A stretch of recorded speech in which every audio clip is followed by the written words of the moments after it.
আল্লাহর নবীর সাহাবী হযরতে জুলাইবিব নাম কি?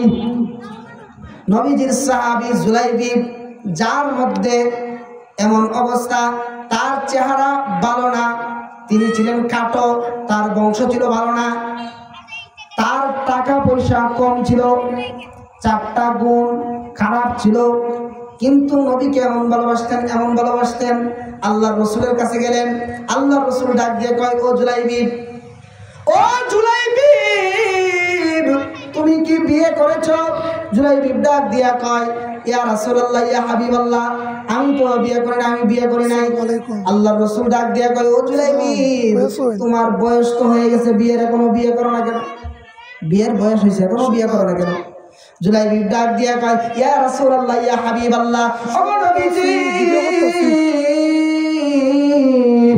আপনি তো বলেন আমার বিয়ের বয়স হয়েছে, কিন্তু আমার অবস্থাটা এমন, আমি তো একজন কালো মানুষ, আমার বংশ ভালো না, আমার চেহারাটা এমন একটা চেহারা, কুষ্ঠিত, কালো, আমার যে গঠন সেটাও আমি কাটো মানুষ, আমার বংশ ভালো না, টাকা পয়সা নাই, আমি কিভাবে বিয়ে করব? আল্লাহর রাসূল সাল্লাল্লাহু আলাইহি ওয়াসাল্লাম জুলাইবিবকে ডাক দিয়ে কয়, ও জুলাইবিব, তুমি কি বিয়ে করবা? জুলাইবিব ডাক দিয়ে কয়, ইয়া রাসূলুল্লাহ, আমার কাছে কি বিয়ে দিবনি? আল্লাহর রাসূল বলেন, ও জুলাইবিব, আমি যদি তোমার বিয়ে করে তুমি করবানি? জুলাইবিব ডাক দিয়ে কয়, ইয়া রাসূলুল্লাহ, আমি বিয়ে করব। আল্লাহর রাসূল সাল্লাল্লাহু আলাইহি ওয়াসাল্লাম একজন আনসারী সাহাবীকে ডাক দিয়ে বলেন, ও আনসারী সাহাবী, তোমার কাছে বিয়ের একটা প্রস্তাব দিতে চাই। সুবহানাল্লাহ। আনসারী সাহাবী খুশিতে আত্মহারা হয়ে গেল, মুখটা চেহারাটা এমন করে দিল যে হাসতেছে। আনসারী সাহাবী ডাক দিয়ে কয়, ইয়া রাসূলুল্লাহ, ইয়া হাবিবাল্লাহ, ও নবীজি, আপনি যদি বিয়ের প্রস্তাব দেন, আপনি আমার আত্মীয় হয়ে যাবেন, আপনি আমার আপন মানুষ হয়ে যাবেন, আমার দুনিয়াতেও শান্তি হয়ে যাবে, আখিরাতেও শান্তি হয়ে যাবে। সুবহানাল্লাহ। মুহতারাম হাজিরিন, এই সাহাবীকে, আনসারী সাহাবীকে আল্লাহর রাসূল বললেন, ও আনসারী সাহাবী, আমার বিয়ের জন্য না। আনসারী সাহাবী চেহারাটা একটু কালো করে দিয়েছে। যখন নবীজি বললেন যে আমি বিয়ে করবো, তার জন্য বলি নাই, আমি যে তোমাকে বিয়ের প্রস্তাব দিলাম এটা আমার জন্য দেই নাই, আমার একজন কালো সাহাবী যার গুণের মধ্যে একটু কম আছে, আমি তাকে বিয়ে করাইতেছি। আল্লাহর রাসূল এই কথাটা যখন আনসারী সাহাবীকে জানায় দিলেন, আনসারী সাহাবী না করতে পারে না, আল্লাহর রাসূলকে জানায় দিলেন, একটা বাহানা দিয়ে আল্লাহর রাসূলকে জানায় দিলেন, ইয়া রাসূলুল্লাহ, ইয়া হাবিবাল্লাহ, ও নবীজি, আপনি বিয়ের প্রস্তাব দিবেন ভালো কথা, কিন্তু আপনার কাছে আমি একটা বিষয় জানতে চাই, একটা বিষয় আপনার কাছে আমি বলতে চাই। আপনি বিয়ে করাইবেন ভালো কথা, প্রস্তাব দিলেন ভালো কথা, আমারও তো ফ্যামিলি রয়েছে, ফ্যামিলির মধ্যে আমার মেয়ে আছে, মেয়ের মা আছে, মেয়ের মার সাথে আমার বিষয়টা শেয়ার করতে হবে, আমি একা বিয়ে দিতে পারবো না। আল্লাহর রাসূল এই সাহাবীকে, আনসারী সাহাবীকে বললেন, ও আনসারী সাহাবী, তোমার ফ্যামিলির মানুষের সাথে জিজ্ঞাসা করে আমার সাথে জানাইবা। এই আনসারী সাহাবী বাড়ির দিকে রওনা হয়ে গেলেন। বাড়িতে গিয়া তার স্ত্রীর কাছে বিষয়টা জানাইলো, ছেলেটা কালো, ছেলেটার টাকা পয়সা নাই, ছেলেটা কাটো, ছেলেটার বংশের মর্যাদা নাই। এই বিষয়টা যখন মেয়ের মার কাছে জানাইলো, মেয়ের মা কয়, না না, বিয়ে দেওয়া যাবে না। এরকম বলে কিনা? আল্লাহর রাসূল যখন এই বিষয়টা জানতে পারলেন, এই বিষয়গুলো আলোচনা হইতেছে, তার মেয়ে অন্য একটা রুম থেকে শুনলেন আল্লাহর রাসূল বিয়ের প্রস্তাব দিছে, আল্লাহর নবী বিয়ের প্রস্তাব দিছে। আর সেই বিষয়টা নিয়ে মা এবং বাবা উভয়জন চিন্তা করতেছে। মেয়েটা অন্য রুম থেকে শুনতে পারলেন, মা বলতেছে বিয়েটা দেওয়া যাবে না, বাবাও বলতেছে এরকম ছেলের সাথে দেওয়া যাবে না, কারণ হইলো আমার মেয়েটা অনেক সুন্দর, আমি একজন ধনাত্ম ব্যক্তি, আমি তালুকদার মানুষ। মুহতারাম হাজিরিন, এই বিষয়টা যখন তার সন্তান মেয়ে শুনতে পারলো, সন্তানটা ছিল বড়ই দিনদার, বড় আমলওয়ালা, বড় একজন নেককার মহিলা, নেককার মেয়ে ছিল। এই কথাটা শোনার সঙ্গে সঙ্গে মাকে ডাক দিয়ে বলতেছে, ও মা, তোমরা যে বিষয়টা আলাপ করতেছো সেই বিষয়টা কি? বাবা ডাক দিয়া কয়, ও মেয়ে, ও আমার সন্তান, আমি তো এই বিষয়টা আলাপ করলাম, নবীজি বিয়ের প্রস্তাব দিছে, একটা ছেলের কথা, যে ছেলেটার চেহারা ভালো না, যে ছেলেটার টাকা পয়সা নাই, যে ছেলেটার কাটো, যে ছেলেটার টাকা পয়সা তো নাই যে ছেলেটার বংশের অধিকার নেই। মোহতারাম হাজিরিন, এই কথাটা বইলা বলতেছে, ও মেয়ে, এই ছেলের কাছে তোমাকে বিয়ে দেওয়া সম্ভব হবে না, কারণ তোমার তো বড় বড় গুণ রয়েছে, তোমার টাকা পয়সা আছে, তুমি বড় সুন্দরী, তুমি একজন আমলওয়ালা। মোহতারাম হাজিরিন, এই কথাটা যখন তার বাবা এই মেয়ের কাছে জানায় দিল, জানানোর সঙ্গে সঙ্গে মেয়েটা ডাক দিয়ে বলতেছে, ও আমার বাবা, ও আমার মা, আল্লাহর রাসূল যে জায়গার মধ্যে আমার বিয়ের জন্য প্রস্তাব দিয়েছে, সে জায়গার মধ্যে আপনি কিভাবে না করার চিন্তা নেন? ও মা, কিভাবে না করার চিন্তা নেন? আল্লাহর রাসূল দুনিয়ার হায়াতে জিন্দেগির মধ্যে নেককার হওয়ার জন্য, আমলওয়ালা হওয়ার জন্য, মুমিন হওয়ার জন্য একমাত্র শর্ত হইল আল্লাহ এবং রাসূলকে খুশি করা। কাকে খুশি করা? আল্লাহ এবং রাসূলকে। ও আমার বাবা, ও আমার মা, আল্লাহর রাসূল যে জায়গার মধ্যে প্রস্তাব দিল, সে জায়গায় যদি আপনি না করেন তাহলে আপনি মুমিন হইতে পারবেন না। আপনি যদি মুমিন হইতে চান, আপনি যদি আল্লাহওয়ালা হইতে চান, আপনি যদি নবীর আশিক হইতে চান, আপনি একজন আনসারী সাহাবী যদি হইতে চান, তাহলে আমাকে আপনি বিয়ে দিয়ে দেন। আপনি যান ঘর থেকে বের হয়ে যান, এখনই যান নবীর কাছে গিয়ে বলেন যে বিয়ের কথা। মোহতারাম হাজিরিন, আনসারী সাহাবী সঙ্গে সঙ্গে দৌড়ে রাসূলের কাছে গেলেন, ইয়া রাসূলুল্লাহ,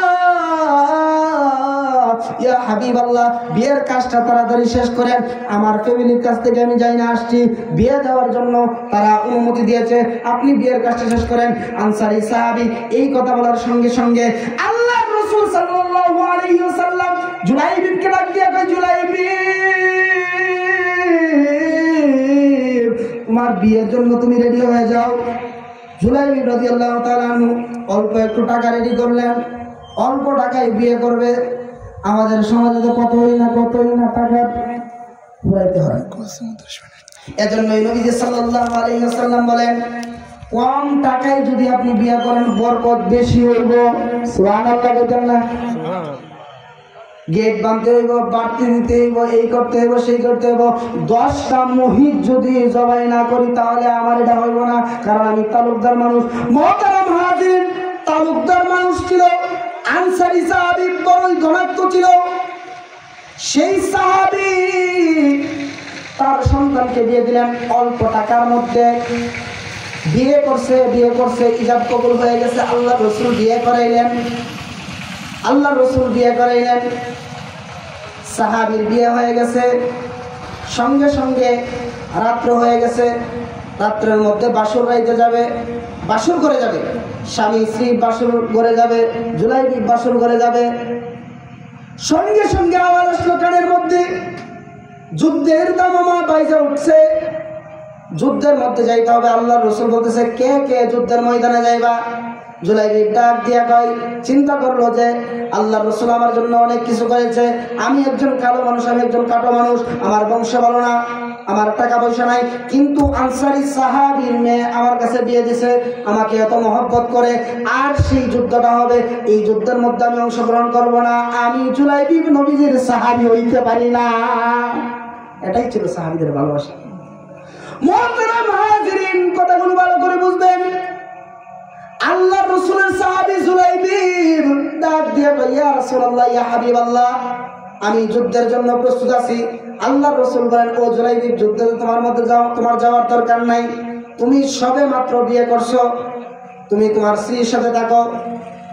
জুলাইবিব ডাক দিয়ে কয়, ইয়া রাসূলুল্লাহ, ইয়া হাবিবাল্লাহ, না না না না, যে জায়গার মধ্যে যুদ্ধ হবে আপনি সেই যুদ্ধের মধ্যে শামিল থাকবেন, আর সেই জায়গার মধ্যে আমার বিবি নিয়ে আমি সহবাস করবো, সেটা হইতে পারে না। মুহতারাম হাজিরিন, যুদ্ধ শুরু হয়ে গেল, জুলাইবিব যুদ্ধের মধ্যে চলে গেল। এক এক করে অনেক সাহাবী কতল হয়ে গেল, শহীদ হয়ে গেল। এক পর্যায়ে শহীদ হইতে হইতে জুলাইবিব আল্লাহর ডাকে সাড়া দিয়ে শহীদ হয়ে গেছে। সুবহানাল্লাহ। মুহতারাম হাজিরিন, জুলাইবিব শহীদ হয়ে গেছে, যুদ্ধ শেষ হয়ে গেছে। আল্লাহর রাসূল সাল্লাল্লাহু আলাইহি ওয়াসাল্লাম সাহাবায়ে কেরামদেরকে বললেন, ও সাহাবীরা, যাও যাও যাও যাও। সাহাবায়ে কেরাম তারা তো সাহাবায়ে কেরাম তো শহীদ হয়েছে, সমস্ত শহীদের লাশ এক জায়গার মধ্যে জমা করো। সমস্ত শহীদের লাশ এক জায়গায় জমা করা হয়েছে। একজন একজনের চেহারা দেখতেছে আল্লাহর রাসূল, কিন্তু একজন সাহাবী যার নাম জুলাইবিব, তার লাশটা পাওয়া যাচ্ছে না। তার লাশটা কোথায়? তার লাশটা কোথায়? আল্লাহর রাসূল সাহাবীদেরকে বললেন, ও সাহাবীরা, সমস্ত লাশ তো আনা নাই, সবার লাশ তো আনা নাই, জুলাইবিবের লাশটা কোথায় আছে? জুলাইবিবকে দেখো, যাও যাও যাও, যুদ্ধের ময়দানে যাও, মাঠটা পুরোটা ঘুরায় দেখো লাশটা কোথায় আছে। এক পর্যায়ে হাদিসের মধ্যে আসছে, কিতাবের মধ্যে আসছে, আল্লাহর রাসূলের সাহাবী জুলাইবিব এমন জায়গার মধ্যে শহীদ হয়েছে, 60 জন কাফের ছিল যারা শহীদ হয়েছে, তাদের লাশের সাথে তার লাশটা শহীদ। সুবহানাল্লাহ। মুহতারাম হাজিরিন, 60 জন কাফেরদের লাশ যে জায়গার মধ্যে, সে জায়গার মধ্যে জুলাইবিবের লাশটা পাওয়া গেছে। এই লাশটা নবীজি নিয়ে গেছেন, সাহাবায়ে কেরামদেরকে হুকুম করলেন, ও সাহাবীরা, এই লাশটা যাও, সেই লাশের কাছে নিয়ে যাও। লাশগুলো সবগুলোকে দৌত করলেন এবং এই লাশটা, হযরত জুলাইবিবের লাশটা আল্লাহর রাসূল নিজে ধোয়াইলেন, গোসল দিলেন, নিজে জানাজা পড়লেন এবং দাফন করার জন্য কবরের মধ্যে নামলেন। আল্লাহর রাসূল দাফন করলেন, কবরের মধ্যে রাখলেন এবং আল্লাহর কাছে বললেন, আল্লাহ, জুলাইবিব আমার প্রতি এতই ভালোবাসা ছিল, আমার প্রতি এতই মহব্বত ছিল, সে তো শহীদ, সে ইসলামের জন্য জীবন দিয়েছে, আপনি তাকে জান্নাতের মাকাম দান করে দেন। মুহতারাম হাজিরিন, এটাই ছিল সাহাবায়ে কেরামদের ভালোবাসা। আজকে আমাদের মধ্যে তো ভালোবাসা নেই।